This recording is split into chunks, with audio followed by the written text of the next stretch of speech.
Olá, sou o professor Cristiano Machado, doutor em Engenharia Biomédica, e nós vamos aqui falar sobre a filtração glomerular, que acontece lá no néfron, né? O néfron, que é a unidade funcional dos nossos rins. Quando a gente fala que os rins filtram o sangue, né? Controlam o volume plasmático do sangue, isso acontece em unidades chamadas néfrons. Acompanhem aqui comigo essa equação, porque parece uma equação, e na verdade é uma equação matemática, mas quando a gente começa a ver os processos fisiológicos de uma forma matemática, isso facilita a gente compreender. A excreção urinária, né, que é a produção de urina, lembrando que urina é o veículo pelo qual nós eliminamos metabólitos e o excesso de água do nosso corpo, né? A excreção urinária ela é a filtração menos a reabsorção mais a secreção. Então, filtração, reabsorção, secreção são fenômenos que acontecem lá nos nossos néfrons, lá nos rins, né? Primeiro, a filtração glomerular, que a gente vai falar com mais detalhes daqui a pouco.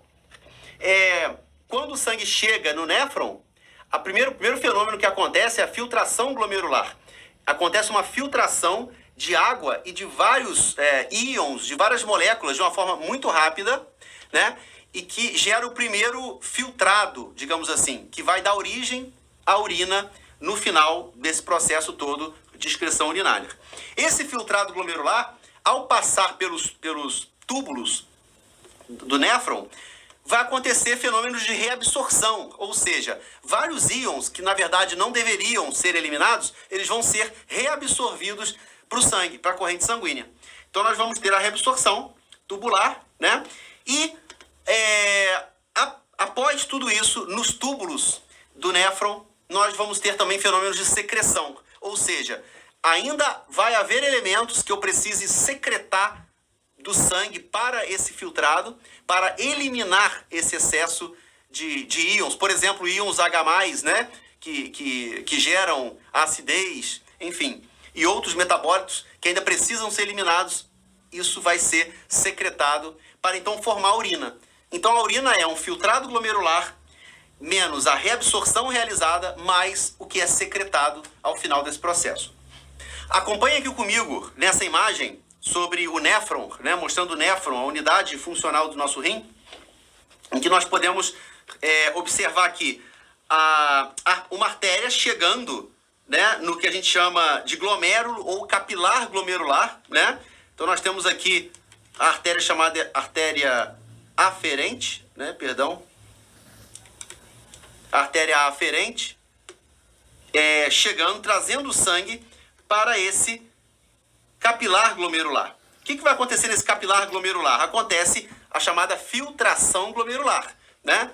Nesse processo, eu tenho uma absorção rápida de água e de vários íons e moléculas, numa tentativa do rim de retirar tudo que ele pode de uma forma rápida para depois acontecer a reabsorção. Ou seja, o que foi filtrado, que na verdade tem que permanecer no corpo, ela volta ao sangue no processo de reabsorção. E isso é um mecanismo muito interessante do organismo, como uma forma mesmo de se proteger, por exemplo, de substâncias que eu não posso ter no organismo. Então, eu faço uma rápida filtração para depois escolher o que eu vou reabsorver, né? E o que vai ser eliminado pela urina. Quando o sangue passa por esse capilar glomerular ele está dentro de uma cápsula que chama cápsula de Bowman, tá? E essa cápsula, que tem um líquido ali dentro, ela é importantíssima, que é ali que vai acontecer a filtração glomerular. Essa filtração, ela vai depender de mecanismos também de diferenças de pressão, né? Como o sangue, o filtrado, que é o líquido, né, que é gerado da filtração, é um fluido, então esse fluido vai também obedecer a leis da dinâmica de fluidos, ok? E aqui a gente vê uma equação aqui no slide mostrando que a filtração glomerular ela é igual a um K de F, né? K de F é um coeficiente de condutividade hidráulica, né? Claro, esse coeficiente, ele, em condições normais, ele é constante, ele é um número constante, tá? E esse K de F, ele é multiplicado pela pressão efetiva de filtração. A pressão efetiva de filtração é a pressão glomerular que é a pressão dos capilares glomerulares que exercem no sangue, menos a pressão na cápsula de Bowman, a pressão hidrostática na cápsula de Bowman, que é a pressão no líquido que tem ali na cápsula de Bowman, menos a pressão coloidosmótica glomerular, mais a pressão coloidosmótica da cápsula de Bowman. Por que isso acontece? Vejam comigo. A pressão efetiva de filtração, ou seja, a pressão que vai fazer com que o líquido saia da corrente sanguínea, da artéria, do capilar glomerular para a cápsula de Bowman, ela vai ser maior quanto maior ser a pressão nos capilares glomerulares, né? O capilar glomerular, se a pressão ali estiver muito alta, isso vai ajudar a expulsar o sangue da corrente sanguínea para a cápsula de Bowman. E a pressão na cápsula de Bowman é o contrário. É uma pressão que faz com que o líquido retorne para o sangue. Então, reparem que a filtração glomerular, ela aumenta se eu aumentar a pressão glomerular. Se eu aumento a pressão na cápsula de Bowman, essa filtração glomerular, ela vai diminuir. Notem que tem um menos aqui na equação. Tá? E o que é a pressão coloidosmótica? É a pressão osmótica que existe ali. O que acontece? Num líquido, quando eu tenho um líquido um líquido no meio, um líquido no outro meio e uma barreira separando, a água ela vai se movimentar de um meio menos concentrado para um meio mais concentrado. Quando eu tenho um meio com muitas proteínas, principalmente, isso aumenta o que a gente chama de pressão coloidosmótica.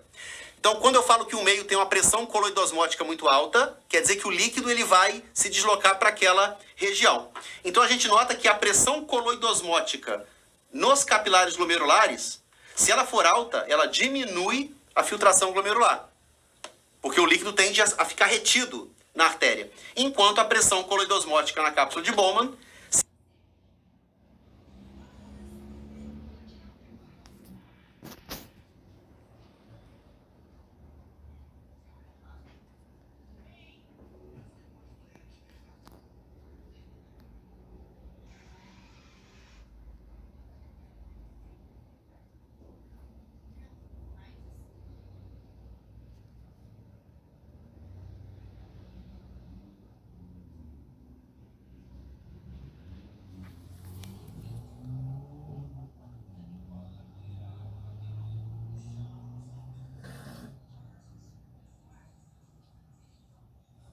região. Então a gente nota que a pressão coloidosmótica nos capilares glomerulares, se ela for alta, ela diminui a filtração glomerular, porque o líquido tende a ficar retido na artéria. Enquanto a pressão coloidosmótica na cápsula de Bowman, se ela aumentar, o líquido ele tende a ir para a cápsula de Bowman. Aquelas proteínas no meio ali, por osmose, vão atrair mais o líquido para a cápsula de Bowman. Tá? Espero que vocês tenham entendido. Nos vemos numa próxima ocasião.